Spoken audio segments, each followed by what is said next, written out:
अब आते हैं सबसे मसालेदार पार्ट पे। सबसे मसालेदार पार्ट इमेज जनरेशन। आप में से बहुत से लोगों ने इस वर्कशॉप को तभी खरीदा होगा जब आपने वो इंस्टाग्राम पर मेरी रील देखी होगी डीप सी क्रीचर्स वाली, जिसमें अलग अलग डीप सी क्रीचर्स आ रहे थे, बिल्कुल असली लग रहे थे। उन्हें बनाना आपको अब इस सेक्शन में सिखाया जाएगा। ठीक है, आप में से कितने लोगों को याद है ये LA फायर्स, लॉस एंजलिस में जब आग लगी थी? जरा कमेंट्स में लिखकर बताओ, ये जब हॉलीवुड साइन पे आग लगी थी, आप में से कितने लोगों को याद है? ये फोटो आपने ऑनलाइन देखी हो? यस लिखो कमेंट में, यस लिखकर बताओ कमेंट्स में अगर आपको याद है कि आपने ये हॉलीवुड वाली फोटो देखी हो ऑनलाइन जब LA फायर्स लगी थी।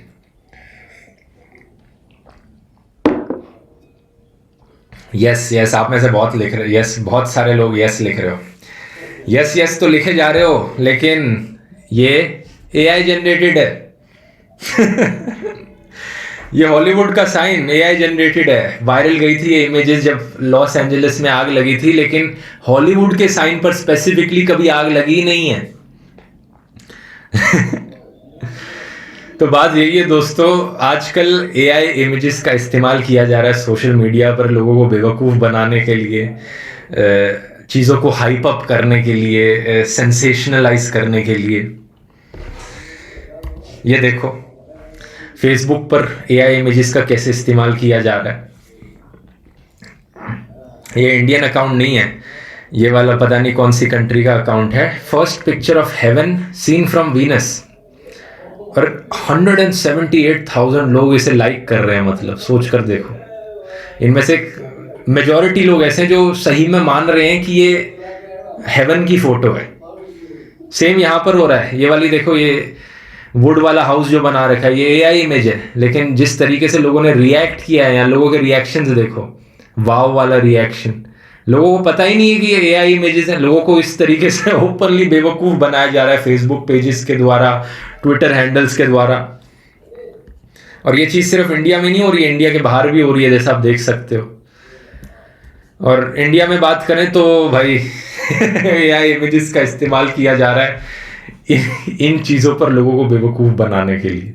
अभी सैफ अली खान पर हमला किया गया था, याद है ना वो न्यूज़ इवेंट? तो सैफ अली खान की एक्चुअली में हॉस्पिटल से कोई फ़ोटो नहीं आई थी, लेकिन लोगों ने AI जनरेट कर दी फ़ोटो सैफ अली खान की कि एक्चुअली में जैसे सलमान खान सैफ अली खान से होटल में मिलने गए हो। और लाइक्स देखो यहाँ पे 1 लाख लोगों ने लाइक किया, यानी इतने सारे लोग बेवकूफ़ बन रहे हैं इन फोटोज से।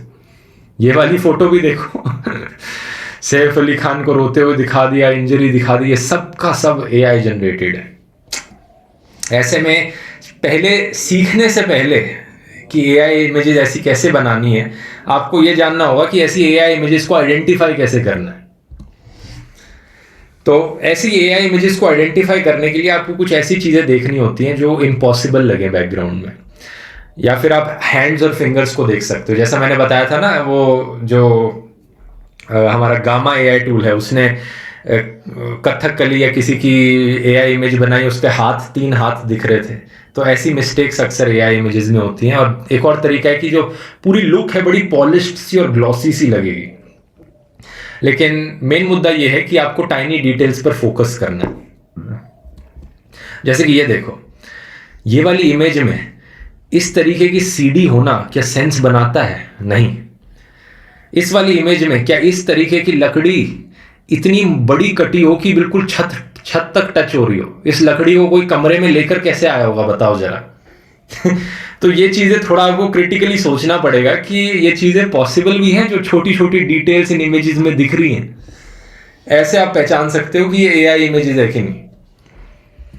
अब एक मैं आपको चैलेंज करता हूं, आप लोगों को जो वर्कशॉप देख रहे हो, ये फोटो देखकर मुझे बताओ सलमान खान की कि ये AI इमेज है या नहीं है। अगर आपको लगता है ये AI इमेज है तो यस करके नीचे कमेंट्स में लिखो। अगर आपको लगता है ये AI इमेज नहीं है तो नो करके कमेंट्स में लिखो। ठीक है, अगर आपको लगता है ये AI, थोड़ी टाइनी डिटेल्स पर फोकस करो, जैसा मैंने कहा छोटी छोटी डिटेल्स पर फोकस करो। कुछ लोग लिख रहे हैं नो, कुछ लोग लिख रहे हैं यस, ज़्यादातर लोग नो लिख रहे हैं, yes no no no yes, 50-50 हो रहा है। बताओ जो लोग यस लिख रहे हैं क्यों यस लिख रहे हैं? इस इमेज में क्या है ऐसा जिससे देखकर बताया जा सकता है कि ये एआई जनरेटेड इमेज है? कंफ्यूजन हो रहा है आप लोगों को, ठीक है? बताऊं इसका सोल्यूशन? एक आदमी ने सही पहचाना, आप में से एक आदमी ने सही पहचाना है। सनग्लासेस, सनग्लासेस देखो, यहां देखो। चश्मे जब कान के ऊपर रखे जाते हैं, एक्चुअली में कान के ऊपर लगते हैं वो, लेकिन यहां तो चश्मे सिर के अंदर ही डिसॉल्व हो रहे हैं। तो ऐसी छोटी छोटी चीजों को आपको देखना पड़ेगा और पहचानना पड़ेगा कि कोई इमेज एआई इमेज है कि नहीं है। हालांकि आने वाले टाइम में ये चीज़ें भी इम्प्रूव हो जाएंगी, लेकिन अगले 1-2 सालों के लिए तो ये टिप्स अच्छे से काम करेंगी, ठीक है? तो अब बात करते हैं आप लोग एआई इमेजेस कैसे बना सकते हो। आप लोग कौन कौन से टूल्स का इस्तेमाल कर सकते हो? 6 अलग अलग टूल्स मैं आपको इस वर्कशॉप में बताना चाहूँगा। पहला है DALL-E 3, फिर Leonardo, Midjourney, Grok AI, adobe Firefly और ड्रीम स्टूडियो। मैं एक ही प्रॉम्प्ट इन सभी एआई जनरेटिंग टूल्स को दूंगा ताकि आप कंपैरिजन देख सको कौन सा वाला एआई टूल कैसी इमेज जनरेट करता है और किसके क्या फायदे नुकसान है, ठीक है? प्रॉम्प्ट है यहाँ पर, create a photo of a middle class Indian women standing in front of a busy street in Chandni Chowk. एक फोटो एक मिडिल क्लास औरत की चांदनी चौक की स्ट्रीट में खड़ी हो। सबसे पहला टूल है DALL-E 3, जो कि बेसिकली ओपन एआई का है। इस टूल को यूज करने के लिए आपको बस चैट जीपीटी के अंदर जाना है। ये चैट जीपीटी के अंदर इंटीग्रेटेड है, तो आपको अलग से पूछने की जरूरत नहीं है, ठीक है? जब इससे मैंने ये पूछा तो इसने ये वाली एआई इमेज क्रिएट करके दी। कैसी लग रही है? मुझे तो बेकार लग रही है, बकवास लग रही है मुझे। बिल्कुल देखते ही पता लग रहा है एआई इमेज कैसी है। इसलिए DALL-E 3 जो है बहुत आसान है यूज़ करना, चैट जीपीटी के अंदर यूज़ किया जा सकता है, लेकिन मेरी राय में one of the worst AI tools है इमेज जनरेट करने के लिए। तो चैट जीपीटी का मत यूज़ करना एआई इमेज जनरेट करने के लिए। लियोनार्डो एआई से पूछते हैं, यह है अगला tool. Same cheese, create a photo of a middle class women, तो इसने ये वाली इमेजेस मुझे क्रिएट करके दी। लियोनार्डो एआई क्या है? इसमें बहुत सारे अलग अलग ऑप्शंस हैं। हो सकता है आपको ये ऑप्शन शुरू में ओवरवेलमिंग लगे, लेकिन एक बार आप यूज टू हो जाओगे ना तो यूज़ करना काफ़ी आसान हो जाएगा। इसमें आप अलग अलग इमेज डायमेंशंस चुन सकते हो, कितनी इमेजेस बनानी है ये चुन सकते हो। आप ये डिसाइड कर सकते हो कि कॉन्ट्रास्ट कितना करना है, ये सब कितना करना है, ठीक है? और ये सब इसलिए क्योंकि फन फैक्ट, हमारी टीम जो है एडिटिंग टीम, वो भी लियोनार्डो एआई का ही इस्तेमाल करती है जब हमारे वीडियोस में, मेरे जो यूट्यूब वीडियोस होते हैं उसमें इमेजेस बनाने के लिए। ये वाली एआई इमेज है जो इसने बनाई, कैसी लग रही है? ठीक ठाक लग रही है, लेकिन इतनी असली नहीं लग रही। ऐसा लग रहा है कि पेंटिंग है ना? तो इस वाले टूल में एक अपस्केलिंग का भी ऑप्शन है, मैंने अपस्केल किया तो अब थोड़ी बेटर लग रही है, अब थोड़ा ज़्यादा असली लग रहा है, लेकिन फिर भी वो बात नहीं आ रही, असली नहीं लग रही। तो इसलिए एआई, इस लियोनार्डो एआई में अलग अलग मॉडल्स बने हैं, तो मैं लाइफ लाइक विजन वाला मॉडल इस्तेमाल करूंगा अगर मैं ऐसी इमेज बनाना चाहता हूँ जो बिल्कुल असली लगती हो। जैसे कि ये डीप सी क्रीचर वाले में मैंने एक इमेज डाली यहाँ पर और इसने ये इमेज बना कर दी। ये देखो, ये असली लग रही है कि नहीं? ये ऐसा नहीं लग रहा कि नकली हो, पेंटिंग हो, ये एक्चुअली में असली लग रही है। तो इसके लिए लियोनार्डो एआई का लाइफ लाइक विजन टूल। और अब इसी प्रॉम्प्ट के लिए, चांदनी चौक में कोई मिडिल एज्ड वुमेन खड़ी हो, इसी प्रॉम्प्ट के लिए मैंने लाइफ लाइक विजन यूज किया, तो उसका आउटपुट आता है ये बताओ ये कैसा लग रहा है? ये सही में ऐसा लग रहा है ना कि एक्चुअली में फोटो ली गई हो। ये बिल्कुल रियल लग रहा है, ऐसा लगता है कोई मूवी का सीन हो। इस वाली एआई, इसे देखकर 99% लोग जो एआई के बारे में नहीं जानते वो नहीं बता सकते कि ये एआई इमेज है। इसलिए लियोनार्डो एआई बहुत ही बढ़िया टूल है रियलिस्टिक फोटोज के लिए। इसमें सेंसरशिप भी काफ़ी कम है, लेकिन इसका नुकसान ये है कि थोड़ा टेक्निकल स्किल चाहिए आपको, थोड़ा यूज टू होना पड़ता है, कुछ लोगों को ये इंटरफेस काफ़ी कॉम्प्लिकेटेड लगेगा। अगला एआई टूल आता है मिड जर्नी। ये भी एक बहुत अच्छा एआई टूल है। हमारी टीम लियोनार्डो एआई और मिड जर्नी इन दोनों का ही इस्तेमाल करती है। इसने ये वाली इमेजेस बनाकर दी जब सेम प्रॉम्प्ट पूछा गया तो, और एक जूम इन करके देख सकते हो किस तरीके से इसने एआई इमेज बनाकर दी है। तो मिड जर्नी का फ़ायदा क्या है कि ये बाय डिफ़ॉल्ट रियलिस्टिक इमेजेस बना देता है, तो इसके लिए कोई ऐसा नहीं है कि कोई अलग से ऑप्शन सेलेक्ट करना पड़ेगा या कुछ। मिड जर्नी बड़ी अच्छी रियलिस्टिक इमेजेस बनाकर देता है, और कुछ चीज़ें आप इसमें चूज़ भी कर सकते हो, जैसे यहाँ देखो वेरी, अपस्केल, यूज़, ये सारी चीज़ें अलग अलग तरीके से चूज़ करी जा सकती हैं। ठीक है, एक और एग्जांपल दिखा देता हूँ। ये एक और इमेज है जो मिड जर्नी ने बनाई है, बहुत ही अच्छी है।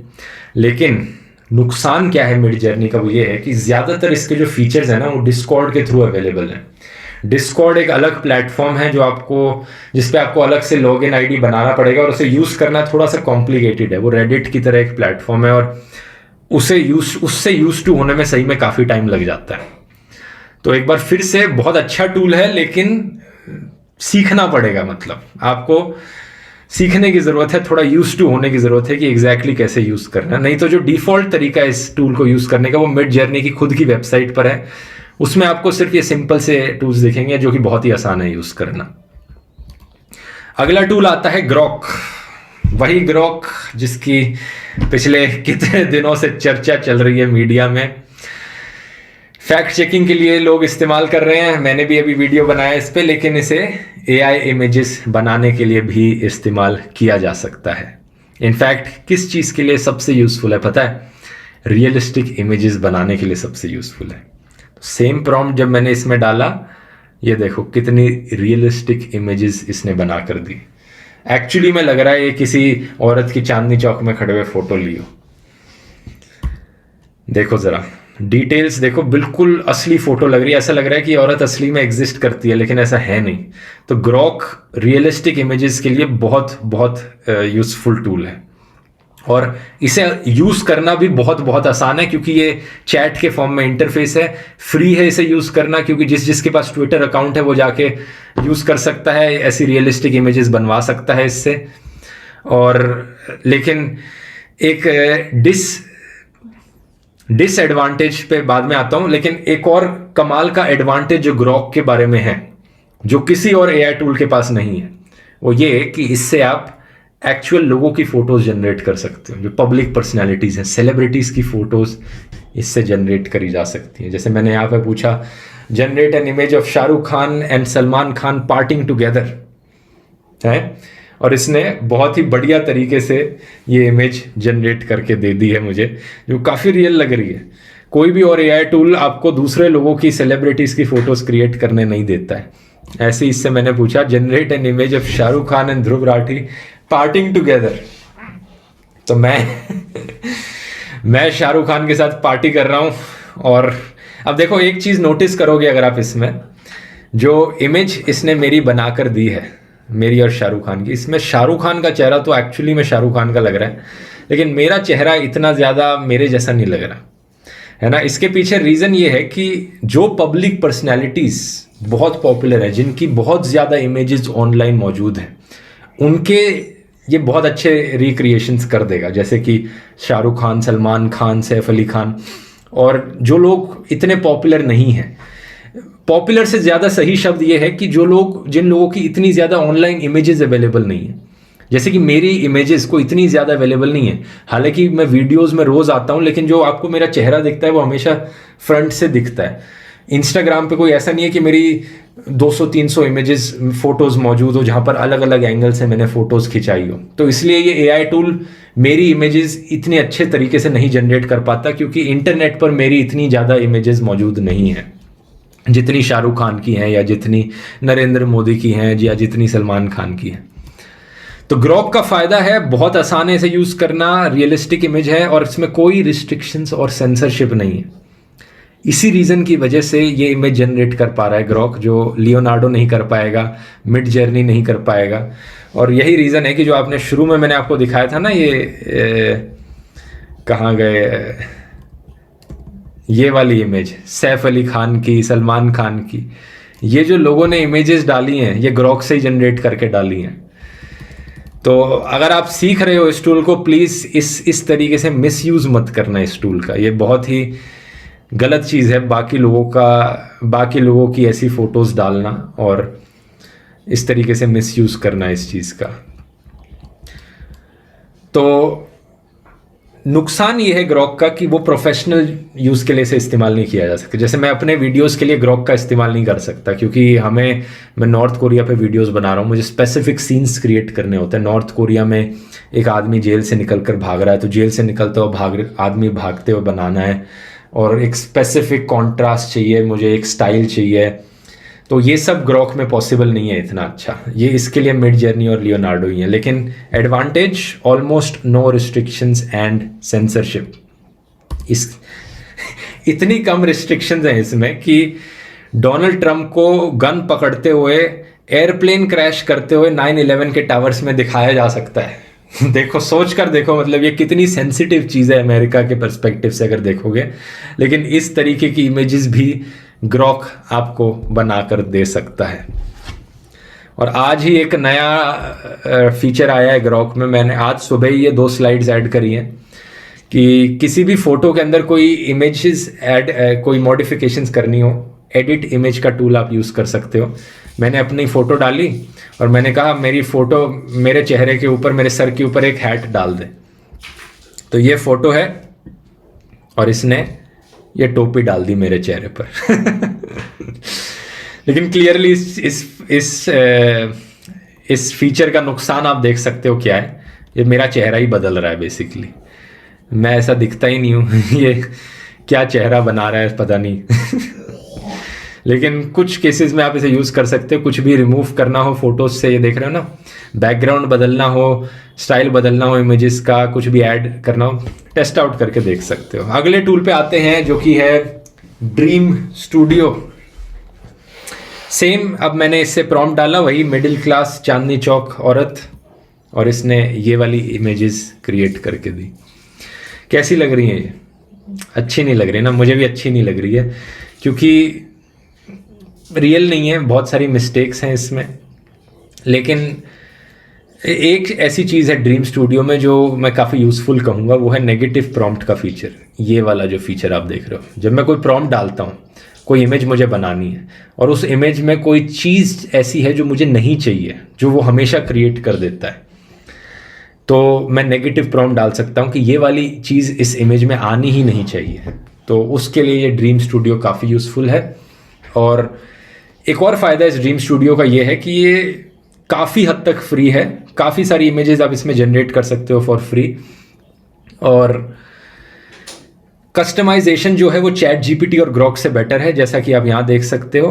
आप किस तरीके की कस्टमाइजेशन यहाँ कर रहे हो, स्टाइल चूज़ कर सकते हो।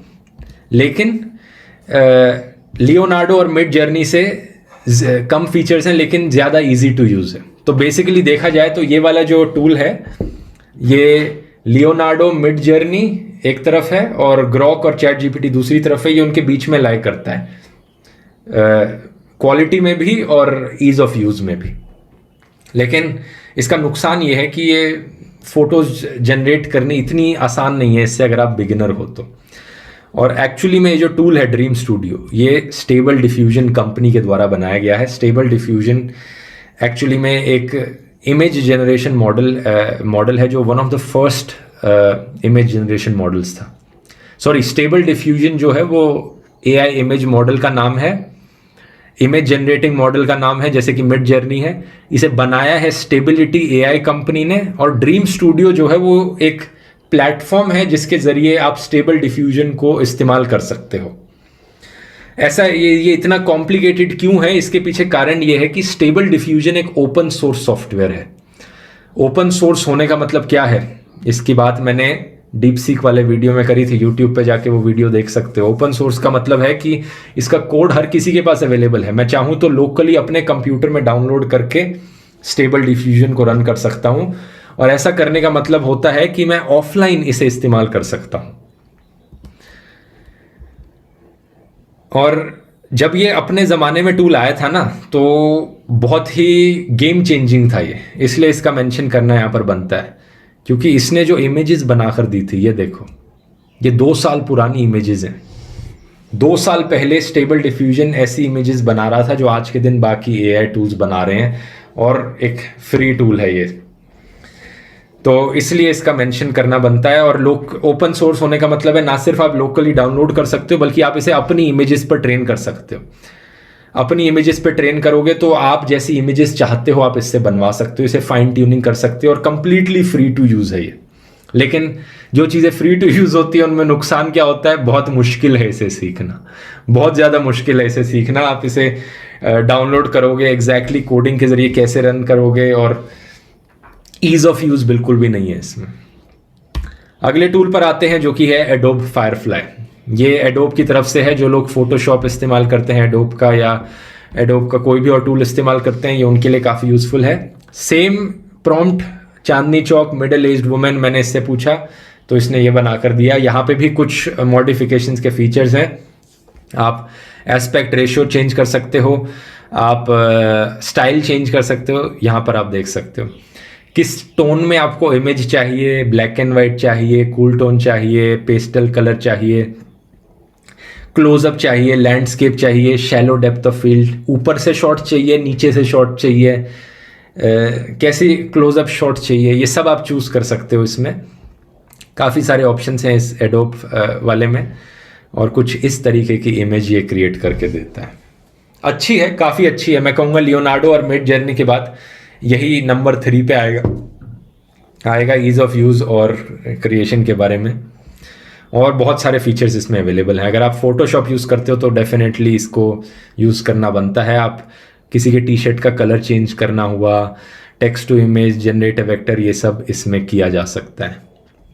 ठीक है, तो फ़ायदा इसका ये है कि जिन लोगों के पास एडोब ऐप्स हैं वो इसका यूज़ करें। लेकिन नुकसान ये है कि ये फ्री नहीं है, बहुत ना के बराबर फ्री यूजेज है इसकी। लेकिन दूसरा नुकसान ये है कि जितना अच्छा मिड जर्नी और लियोनार्डो है उतना अच्छा ये है नहीं। तो कंक्लूजन यहाँ पर, ओवरऑल कंक्लूजन जो निकल रहा है वो ये कि ये 6 AI इमेज जनरेटर्स हैं। इसमें से चैट जीपीटी को तो आप भूल ही जाओ, किसी काम का नहीं है। ठीक है लियोनार्डो AI और मिड जर्नी ये गोल्ड स्टैंडर्ड है, इन दोनों को इस्तेमाल करना है। ग्रॉक AI का आप मस्ती के लिए इस्तेमाल कर सकते हो और रियलिस्टिक फोटोज़ के लिए। मस्ती के लिए मैं कह रहा हूँ, मतलब प्रोफेशनल यूज़ के लिए नहीं कर सकते आप, क्योंकि बहुत सारी प्रोफेशनल यूज़ के लिए वो ठीक नहीं है। एडोब फायरफ्लाई, एडोब स्वीट अगर आपके पास है तो आप यूज़ कर सकते हो, और ड्रीम स्टूडियो अगर आपको लोकली अपने हार्डवेयर पर रन करना है, वो ऑफलाइन करना है, तब आप कर सकते हो। ठीक है, अगला आता है, ये हो गया इमेज जनरेशन। अब